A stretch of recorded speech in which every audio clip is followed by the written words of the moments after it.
Hi friends, welcome back to our channel. This is life style by Priya. இந்த video பார்த்திங்கன்னா ஷார்ட்ஸ்லேயே சொல்லியிருந்தேன். என்னோடய friend வீட்டுக்கு வந்திருந்தாங்க. அந்த பியூட்டிஃபுல்லான மூமெண்ட்டை வீடியோவை எடுத்து ஷேர் பண்ணியிருக்கேன். இவங்கள உங்களுக்கு தெரிஞ்சிருக்குன்னு நினைக்கிறேன். இவங்களும் ஒரு யூடியூபர் தான், ஜெயாஸ் லைஃப்னு சொல்லிட்டு. நாங்கள் இதுதான் ஃபஸ்ட் டைம் மீட் பண்ணுறோம். லாஸ்ட் டைம் வந்தப்போ மீட் பண்ணலான்னு சொல்லி பிளான் எல்லாம் பண்ணியாச்சு. பட் அவங்க ஊருக்கு போகணும் அப்படிங்கிறதுனால எங்களால் மீட் பண்ண முடியல.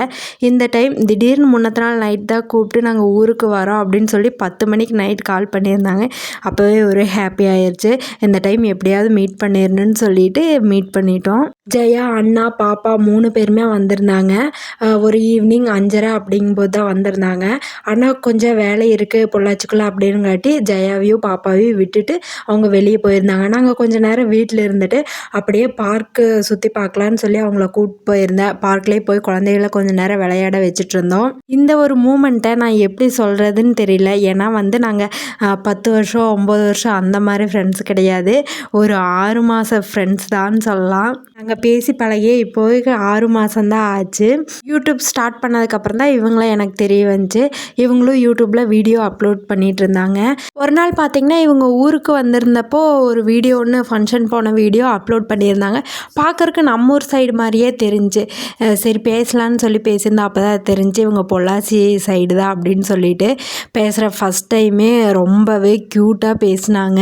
அது இல்லாமல் வேறு யாரோ அப்படிங்கிற மாதிரியெல்லாம் பேசல, ஏதோ தெரிஞ்சவங்க மாதிரி தான் பேசினாங்க. எனக்குமே அப்படி தான் இருந்துச்சு. பேசுகிறப்பவே அவ்வளோ ஃப்ரெண்ட்லியாக தான் பேசினாங்க. ஏதோ ரொம்ப வருஷம் பழகின மாதிரி அப்படிங்கிற மாதிரி தான் இருந்துச்சு எனக்குமே. இப்போ தான் ஃபஸ்ட் டைம் பேசுகிறோம், அந்த மாதிரி எந்த ஃபீலிங்குமே இல்லை. இப்படி தான் எங்களோட ஃப்ரெண்ட்ஷிப் ஃபஸ்ட்டு ஸ்டார்ட் ஆச்சு. அப்புறம் கொஞ்சம் கொஞ்சமாக டெய்லி ஃபோன் பேச ஆரம்பித்தோம். அப்புறம் எனக்கு ஏதாவது டவுட்னா நான் அவங்கக்கிட்ட கேட்பேன், அவங்களுக்கு ஏதாவது டவுட்னா என்கிட்ட கேட்பாங்க. இவங்கள பார்த்து நான் மோட்டிவேஷ்னலாக இருப்பேன்னு தான் சொல்லுவேன். ஏன்னா அவ்வளோ தைரியமான பொண்ணு. எந்த இடத்துலையுமே அவங்க டவுன் ஆனதை நான் பார்த்ததே கிடையாது. நான் டவுன் ஆனப்போ கூட ஒவ்வொரு டைம் நான் சீக்கிரம் டவுன் ஆயிடுவேன். எதுலையாக இருந்தாலும் சரி அவங்களுக்கு கால் பண்ணி பேசும்போது இந்த மாதிரி சொல்லுவேன். அவங்க ஒரே ஒரு விஷயந்தான் சொல்லுவாங்க. என்னென்னா, உன்னை சுற்றி இருக்க நெகட்டிவை, அதாவது அது பொருளாக இருந்தாலும் சரி மனுஷங்களாக இருந்தாலும் சரி, அதை அப்படியே விட்டு விலகி வந்துரு. அதை உன் கூடவே வச்சுக்காத, அது உனக்கு நல்லது கிடையாது. நீ பாசிட்டிவாக மட்டும் எப்போவுமே திங்க் பண்ணு அப்படிங்கிற வார்த்தையை சொல்லுவாங்க. உனக்கு என்ன தோணுதோ அதை பண்ணு அப்படின்னு சொல்லுவாங்க. உண்மையாலுமே அந்த நிமிஷம் எனக்கு எந்த ஃபீலிங்குமே இருக்காது. நாம ஏன் யாருக்கோ வேண்டி இருக்கோ, இவங்க சொன்ன மாதிரி நமக்கு வேண்டி நம்ம இருக்கலாம் அப்படிங்கிற மாதிரி தான் தோணும். எந்த ஒரு டவுனாக இருந்தாலும் இவங்ககிட்ட பேசினா அப்படியே ஹாப்பி ஆயிடுவோம். இவங்களுமே சரி, என் கூட பொள்ளாச்சி வந்ததுக்கப்புறம் எனக்கு ஃப்ரெண்ட்ஸான ஒரு 3 ஃப்ரெண்ட்ஸ் இருக்காங்க. அவங்களுமே சரி இவங்க சொன்ன மாதிரி தான் சொல்லுவாங்க. உனக்கு என்ன தோணுதோ அதை செய் அப்படின்னு என்னை பாசிட்டிவாக தான் இது பண்ணுவாங்களே தவிர எப்போவுமே நெகட்டிவாக பேசினதே கிடையாது. பார்க்லேயே கொஞ்சம் நேரம் விளையாட வச்சுட்டு அப்படியே ஜாலியாக நடந்தே வீட்டுக்கு கூப்பிட்டு வந்துட்டோம். வீட்டுக்கு வந்ததுக்கப்புறம் அவருமே வந்துட்டார். வந்துட்டு ரித்வியா அவரும் கடைக்கு போயிருந்தாங்க ஐஸ்கிரீம் வாங்குறதுக்கு வேண்டி. நாங்கள் வந்ததுக்கப்புறம் வரல, கொஞ்சம் லேட் ஆச்சு அவர் வரக்குமே. அது வரைக்கும் நாங்கள் ஜாலியாக பேசிட்டு என்னோடய ஆல்பம் பார்க்கணுன்னு சொன்னாங்க. அதையுமே எடுத்து பார்த்துட்டு தான் இருந்தோம். ஆதினி பாட்டுக்கு உட்காந்து விளையாடிட்டு இருந்தான். எங்கள் 2 பேர்த்துக்குமே இந்த டைம் ரொம்ப ஹாப்பியாக தான் இருந்துச்சு. ஏன்னா ஃபஸ்ட் டைம் மீட் பண்ணாலே எல்லாத்துக்கும் அவ்வளோ சந்தோஷமாக தான் இருக்கும். அவங்க ரொம்ப நேரம்லாம் இருக்க முடியல. ஒரு 2 மணி நேரம் கிட்ட தான் இருந்திருப்பாங்க. ஏன்னா அண்ணா கார் சர்வீஸ் விடக்கு தான் போயிருந்தாங்க. அவங்க திரும்பியும் பஸ்ஸில் தான் போகணும் அப்படிங்கிற மாதிரி தான் இருந்துச்சு. அதனாலேயே சீக்கிரம் கிளம்பிட்டாங்க.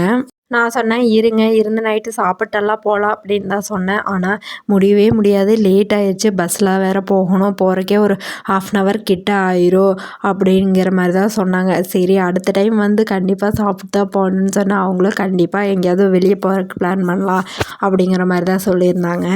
வரப்போவே எல்லாம் வீடியோ எடுக்கணும் அப்படிங்கிறதெல்லாம் பிளான் இருந்துச்சு. ஆனால் அவங்க வந்ததுக்கப்புறம் அதை அப்படியே மறந்தாச்சு. அவங்க தான் இங்கே வச்சு வீடியோ எடுங்க, அங்கே வச்சு வீடியோ எடுங்கன்னு எனக்கு ஐடியா கொடுத்துட்டு இருந்தாங்க. ஆனால் எனக்கு அவங்க கூட டைம் ஸ்பெண்ட் பண்ணணும் அப்படிங்கிற மாதிரி தான் இருந்துச்சு.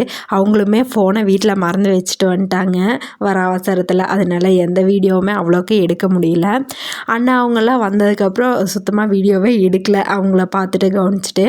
அதுக்கப்புறம் பார்த்திங்கன்னா நான் எப்போவோ ஃபோன் பேசும்போது இந்த மாதிரி பேக் ஒன்று வாங்கினோம், ஹேண்ட்பேக்கு கலெக்ஷன் பார்த்துட்ருக்கேன்னு சொல்லியிருந்தாங்க. அவங்களும் நிறையா கலெக்ஷன் அனுப்பியிருந்தாங்க. ஆனால் இப்போ வரைக்கும் நான் வாங்கலை.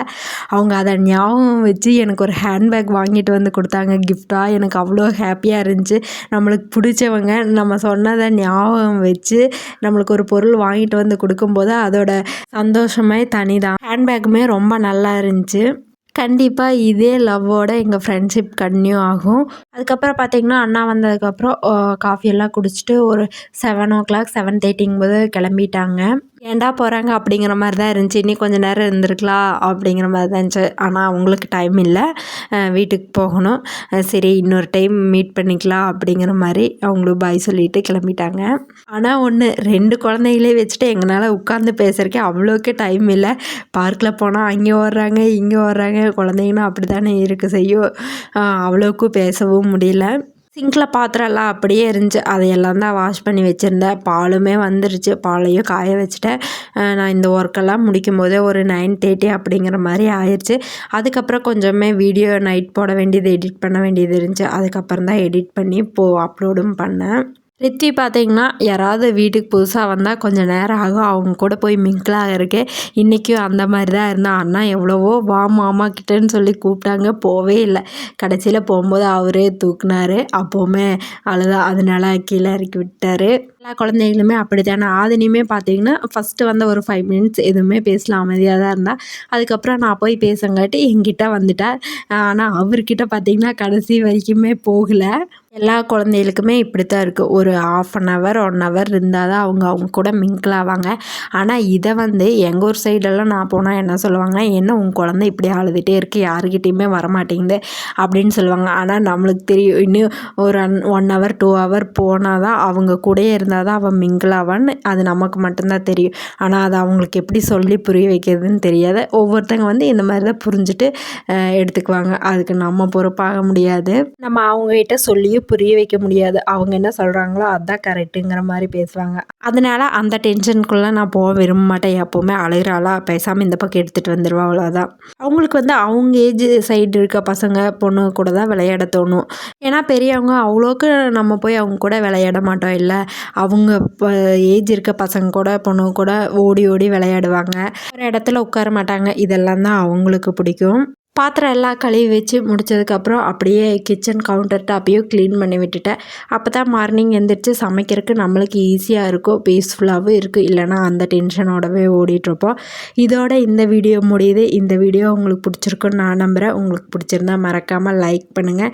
இப்போ வரைக்கும் நம்ம சேனலை சப்ஸ்கிரைப் பண்ணாமல் பார்த்துட்டு இருந்தீங்கன்னா மறக்காமல் சப்ஸ்கிரைப் பண்ணிக்கிங்க. இனி ஒரு இன்ட்ரெஸ்டிங்கான வீடியோவில் பார்க்கலாம். பாய் பாய். தேங்க்யூ ஃபார் வாட்சிங்.